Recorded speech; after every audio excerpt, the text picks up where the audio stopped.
Hi friends, இந்த வீடியோவில் நம்ம இப்போ ரீசெண்டாக என்னென்ன படங்கள்லாம் தமிழ் டப்பிங்கில் வந்திருக்கு அப்படின்னு தான் பார்க்க போகிறோம். ஸோ வீடியோவை ஸ்கிப் பண்ணாமல் ஃபுல்லாக பாருங்கள். நீங்கள் இனி உங்களோட டெலகிராம் குரூப்பில் ஜாயின் பண்ணாமல் இருக்கீங்கன்னா லிங்க் கீழே டிஸ்கிரிப்ஷனில் தான் இருக்குது, மறக்காமல் ஜாயின் பண்ணிக்கோங்க. வீடியோக்குள்ளே போகிறதுக்கு முன்னாடி நம்ம சேனலுக்கு இப்போ தான் நீங்கள் ஃபஸ்ட் டைமாக வந்திருக்கீங்கன்னா நம்ம சேனலை மறக்காமல் சப்ஸ்கிரைப் பண்ணி வச்சுக்கோங்க.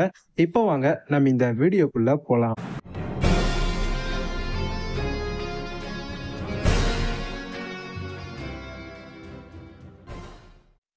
அஞ்சாவதா இருக்கிற படம் ஸ்குவாட் 36 2025ல ரிலீஸ் ஆயிருக்கு. இப்போ இந்த படத்தை தமிழ் டப்பிங்ல நெட்ஃபிளிக்ஸ்ல விட்டுருக்காங்க. IMDbல இருந்து படத்துக்கு 5.6 ரேட்டிங் தந்திருக்காங்க. படத்தோட கான்செப்ட் என்ன அப்படின்னு பார்த்துக்கிட்டிங்கன்னா, நம்ம ஹீரோ வந்து ஒரு கேஸ்ல பார்த்தீங்கன்னா இருப்பாரு. ஆனால் அந்த கேஸ்ல இருந்து நம்ம ஹீரோவை வெளியே தூக்கிடுறாங்க. நீங்க இந்த கேஸை வந்து இன்வெஸ்டிகேட் பண்ண தேவையில்ல அப்படின்ற மாதிரி நம்ம ஹீரோவை அந்த கேஸை விட்டு தூக்கிடுறாங்க. ஸோ இப்போ நம்ம ஹீரோ பார்த்தீங்கன்னா தனியா அவர் ஒருத்தரா இருந்து நானே இந்த கேஸை முடிச்சு காட்டுறேன்டா அப்படின்னு சொல்லி களத்துல இறங்குறாரு. ஸோ இதுக்கப்புறம் இந்த கதையில எந்த மாதிரியான சம்பவங்கள்லாம் நடந்தது, நம்மளே எதிர்பார்க்காத மாதிரி என்னென்ன ட்விஸ்ட் அண்ட் டர்ன்ஸ்லாம் வச்சாங்க, அதுதான் இந்த படத்தோட ஒரு நல்ல ஒரு கான்செப்டாவே பார்த்தீங்கன்னா இருந்துச்சு. மூவி ஃபுல்லாவே பார்க்குற மாதிரி டீசெண்டாக கிரியேட் பண்ணியிருக்காங்க. படத்துல இன்வெஸ்டிகேட் பண்ற சீன்ஸ்லாம் பார்க்கறதுக்கு நல்லாவே இருந்துச்சு அப்படின்னே சொல்லலாம். கண்டிப்பா ஒரு டீசென்டான ஒரு படம், ஒரு தடவை பார்க்கறதுக்கு ஒரு ஒர்த்தான படம் அப்படின்னு தான் கண்டிப்பா இங்க நான் சொல்லுவேன்.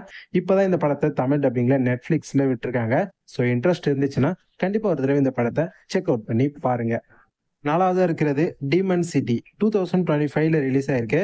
IMDbல இருந்து படத்துக்கு 5.5 ரேட்டிங் தந்திருக்காங்க. இந்த படத்தை இப்ப தமிழ் டப்பிங்ல நெட்ஃபிளிக்ஸ்ல ரிலீஸ் பண்ணிருக்காங்க. இது வந்து ஒரு ஜாப்பனீஸ் கேட்டகரியான ஒரு மூவி. இந்த படத்தோட கான்செப்ட் என்ன அப்படின்னு பார்த்துக்கிட்டிங்கன்னா, படத்துல நம்ம ஹீரோவோட ஃபேமிலியவே பார்த்தீங்கன்னா காலி பண்ணிடுவாங்க. நம்ம ஹீரோ மட்டும் எப்படியோ தப்பிச்சிட்டாரு. ஸோ இப்போ நம்ம ஹீரோ வந்து அவரோட ஃபேமிலியை அழிச்சாங்க பார்த்தீங்களா, அவங்கள தேடி ரிவெஞ்ச் எடுக்கிறதுக்காக கிளம்புறாரு. ஸோ இதுக்கப்புறம் இந்த கதையில எந்த மாதிரியான சம்பவங்கள்லாம் நடந்தது, நம்ம ஹீரோ அவங்க ஒருத்தரையும் எந்த மாதிரியெல்லாம் ரிவெஞ்ச் எடுத்தாரு, அதுதான் இந்த படத்தோட ஒரு பயங்கரமான ஒரு ஸ்டோரி லைனாவே பார்த்தீங்கன்னா இருந்துச்சு. இந்த படத்தை பொறுத்த வரைக்கும் படத்தை பாருங்க. படத்துல இருக்கக்கூடிய ஆக்ஷன் சீக்வன்ஸ்லாம் வேற லெவல்ல இருந்தது. படம் முழுக்க ரத்தம் தெறிக்க தெறிக்க வேற லெவல்ல ஆக்ஷன் சீக்வன்ஸ்லாம் வச்சிருக்காங்க. படம் உண்மையிலேயே நல்லா இருக்கு, பார்க்கிறதுக்கு செமையா இருந்துச்சு அப்படின்னு கண்டிப்பா நான் இந்த படத்தை சொல்லுவேன். எனக்கு இந்த படம் பிடிச்சிருந்துச்சு. ஸோ உங்களுக்கும் இந்த படத்தை நான் சஜஸ்ட் பண்றேன். இப்போ இந்த படத்தை தமிழ் டப்பிங்ல நெட்ஃபிளிக்ஸ்ல ரிலீஸ் பண்ணியிருக்காங்க. ஸோ பார்க்காதவங்க கண்டிப்பா இந்த படத்தை ஒரு தடவை ட்ரை பண்ணி பாருங்க. மூணாவது இடத்துல சோசியல் கிளைம்பஸ் 2025ல ரிலீஸ் ஆயிருக்கு. IMDbல இருந்து படத்துக்கு 6 ரேட்டிங் தந்திருக்காங்க. நெட்ஃபிளிக்ஸ்ல இப்ப தமிழ் டப்பிங்ல இந்த படத்தை ரிலீஸ் பண்ணியிருக்காங்க. இந்த படத்தோட கான்செப்ட் என்ன அப்படின்னு பார்த்துக்கிட்டிங்கன்னா, நம்ம ஹீரோ அண்ட் ஹீரோயின் இவங்கள பார்த்தீங்கன்னா பண விஷயத்துல பயங்கரமான ஒரு ஸ்கேம் பண்ணி ஏமாத்திடுறாங்க. ஸோ இதுக்கப்புறமா இவங்க 2 பேரும் சேர்ந்து என்ன நினைக்கிறாங்க அப்படின்னா, நம்ம தானே இப்ப ஏமாந்தோம், இனிமே நம்ம எல்லாரையுமே ஏமாத்துவோம் அப்படின்னு சொல்லிட்டு இவங்க ஏமாத்த ஆரம்பிக்கிறாங்க.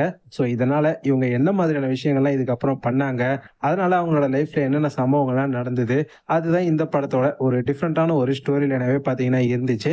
இது வந்து ஒரு பிலிப்பைன்ஸ் மூவி. ஸோ மூவியை பாருங்க. மூவி பார்க்கறதுக்கு நல்லாவே இருந்துச்சு அப்படின்னே சொல்லலாம். ஃபன்னா காமெடியா நல்லாவே எடுத்துட்டு போயிருக்காங்க. மூவி பார்க்கறதுக்கு என்டர்டெய்னிங்கா சூப்பராகவே இருக்கு. கண்டிப்பா ஒரு தடவை இந்த படத்தை ட்ரை பண்ணி பாருங்க. இந்த படத்தை இப்போ தமிழ் டப்பிங்ல நெட்ஃபிளிக்ஸ்ல விட்டுருக்காங்க. ஸோ பார்க்கணும் அப்படின்னு இன்ட்ரெஸ்ட் இருந்துச்சுன்னா மிஸ் பண்ணாம இந்த படத்தை ஒரு தடவை ட்ரை பண்ணி பாருங்க. ரெண்டாவதா இருக்கிறது கவுண்ட் ஆஃப் மான்டே கிறிஸ்டோ 2024ல ரிலீஸ் ஆயிருக்கு. IMDbல இருந்து படத்துக்கு 7.6 ரேட்டிங் தந்திருக்காங்க. இந்த படத்தை இப்ப தமிழ் டப்பிங்ல நெட்ஃபிளிக்ஸ்ல ரிலீஸ் பண்ணிருக்காங்க. இந்த படத்தோட கான்செப்ட் என்ன அப்படின்னு பார்த்துக்கிட்டீங்கன்னா, படத்துல நம்ம ஹீரோ இருக்கா பாத்தீங்களா, அவரை தூக்கி ஜெயில தெரியாதனமா போட்டுடுறாங்க. ஆனா நம்ம ஹீரோ எதுவுமே பண்ணிருக்க மாட்டாரு. ஸோ அங்க இருந்து நம்ம ஹீரோ வெளியே வந்ததுக்கு அப்புறம் என்ன இந்த மாதிரி ஜெயில தூக்கி போட்டாங்க பாத்தீங்களா, அவங்கள பழி வாங்கணும் அப்படின்னு சொல்லிட்டு களத்துல இறங்குறாரு. அண்ட் இவரு பாத்தீங்கன்னா அவரோட கேரக்டரையே அந்த மான்டே கிறிஸ்டோ அப்படின்ற அந்த கேரக்டர் மாதிரியே பாத்தீங்கன்னா மாத்திக்கிறாரு. ஸோ இப்படி இருக்கக்கூடிய நம்ம ஹீரோ எப்படி எல்லாம் ரிவெஞ்ச் எடுத்தாரு, அதுதான் இந்த படத்தோட ஒரு சூப்பரான ஒரு கான்செப்டாவே பாத்தீங்கன்னா இருந்துச்சு. மூவி ஃபுல்லாவே பாத்தீங்கன்னா கொஞ்சம் பிரெஞ்சு ஸ்டைல்ல எடுத்திருக்காங்க. பார்க்கறதுக்கு மூவி நல்லாவே இருந்துச்சு அப்படின்னே சொல்லலாம். ஸோ பார்க்கணும்னா கண்டிப்பா ஒரு தடவை இந்த படத்தை ட்ரை பண்ணுங்க. படம் நல்லா இருக்கு. ஸ்லோவா போனாலும் படம் பார்க்கறதுக்கு டீசெண்டா நல்லாவே இருந்துச்சு அப்படின்னே சொல்லலாம். இந்த படத்தை இப்ப தமிழ் டப்பிங்ல நெட்ஃபிளிக்ஸ்ல ரிலீஸ் பண்ணிருக்காங்க. ஸோ இந்த மாதிரியான கேட்டகரிஸ்ல உங்களுக்கு மூவிஸ்லாம் பார்க்கணும் அப்படின்னு ஆசை இருந்ததுன்னா இந்த படத்தை ஒரு தடவை செக் அவுட் பண்ணி பாருங்க. ஃபர்ஸ்ட்டா இருக்கிறது ரன்னிங் பாயிண்ட். 2025ல ரிலீஸ் ஆயிருக்கு. IMDbல இருந்து இப்போதைக்கு 7.4 ரேட்டிங் தந்திருக்காங்க. இது வந்து பார்த்தீங்கன்னா, ஒரு சீரிஸ். மொத்தமா சீசன் 1ல 10 எபிசோட்ஸ் இருக்கு. இதனோட கான்செப்ட் என்ன அப்படின்னு பார்த்துக்கிட்டிங்கன்னா, நம்ம ஹீரோயின் வந்து பார்த்தீங்கன்னா, நல்லா ஜாலியா இருப்பாங்க. வேலைலாம் பெருசா செய்ய மாட்டாங்க. ஆனா, இவங்களோட ஃபேமிலி, அதான் இவங்களோட ஹஸ்பண்டும் இவங்களும் சேர்ந்து பார்த்தீங்கன்னா, ஒரு டீம வந்து பார்த்தீங்கன்னா, ரன் பண்ணிட்டு இருப்பாங்க. அதாவது ஸ்போர்ட்ஸ் இருக்கு பார்த்தீங்களா? அந்த மாரி இருக்கக்கூடிய ஒரு டீம வந்து இவங்க வந்து பார்த்துக்கிட்டு இருப்பாங்க. இதுக்கப்புறமா மொத்த பொறுப்புமே நம்ம ஹீரோயின் கையில தான் வந்துரும். நீங்க தான் பார்த்துக்கணும் அப்படின்ற மாதிரி. ஸோ நம்ம ஹீரோயின் வந்து, "நான் ஒண்ணும் சும்மாலாம் இருக்க மாட்டேன். நானும் ரொம்ப சென்சிட்டிவான, நல்ல ஒரு பொறுப்பான ஒரு பொண்ணு தான். நான் எப்படி பார்த்துக்கிறேன் பாருங்க" அப்படின்னு சொல்லிட்டு களத்துல இறங்கி இந்த டீம பார்த்துக்க ஆரம்பிக்கிறாங்க. இதுக்கப்புறம் என்னெல்லாம் நடந்தது? அதுதான் இந்த சீரிஸோட ஒரு நல்ல ஒரு கான்செப்ட்டாவே பார்த்தீங்கன்னா இருந்துச்சு. இந்த சீரிஸ் ஃபுல்லாவே ஸ்போர்ட்ஸ் கேட்டகரியா தான் எடுத்திருக்காங்க. ஸோ நீங்க ஸ்போர்ட்ஸ் ரிலேட்டடான ஒரு சீரிஸ் எதிர்பார்க்குறீங்கன்னா, இந்த சீரிஸ கண்டிப்பா ஒரு தடவ பார்த்தீங்கன்னா ட்ரை பண்ணலாம். ஃபன்னா, காமெடியா, என்டர்டெய்னிங்கா நல்லா தான் எடுத்துட்டு போயிருக்காங்க. பார்க்கறதுக்கு இன்ட்ரஸ்டிங்கா நல்லாவே இருந்துச்சு அப்படின்னே சொல்லலாம். ஸோ இந்த மாதிரியான கேட்டகரியில நீங்க ஒரு சீரிஸ் எதிர்பார்க்குறீங்கன்னா, இந்த சீரிஸ ட்ரை பண்ணி பாருங்க. Netflixல இப்ப சீசன் 1 ஃபுல்லாவே தமிழ் டப்ல அவைலபிளா இருக்கு. பார்க்கலன்னா கண்டிப்பா மிஸ் பண்ணாம இந்த சீரிஸ பார்த்து என்ஜாய் பண்ணுங்க.